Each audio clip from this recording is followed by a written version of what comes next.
এই মেয়ের দুই চোখ ছাড়া অত্র এলাকায় কেউ কোনোদিন তার চেহারা দেখে নাই। চোখ দুটা কিন্তু মাশাআল্লাহ খুব সুন্দর। মেয়ের বাবা যখন আমরা ছবি পাঠিয়েছে হোয়াটসঅ্যাপে, সাদা কালো ছবি পাঠিয়েছে। আর আপনারাই বলেন, সাদা কালো ছবি দেখে কি গায়ের রং বোঝা যায়? রাজু আমাকে পরিবারের বড় ছেলে, আর বড় ছেলের বউ আমরা একটু দেখা শুনে সুন্দরী মাইয়া বিয়া করামো। রাজু কি করে? সামান্য একটা গার্মেন্টসের লাইনম্যানের চাকরি করে।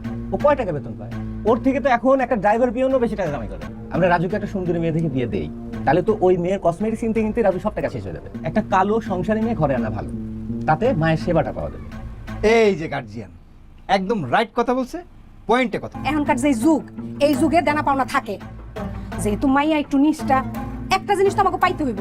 তাহলে তো রাজুর সাথে কথা বলা দরকার। তোমার তো বিয়ার ফুল পড়ছে, হাসি খুশি থাকবা, চনমনে থাকবা। রাজু ভাইয়া, আমরা আজকে একটা মেয়েকে দেখছি, তুমি এটা একটু কালো, তাতে তো তোমার কোনো সমস্যা নেই। না ভাইয়া, আমার কি সমস্যা হবে?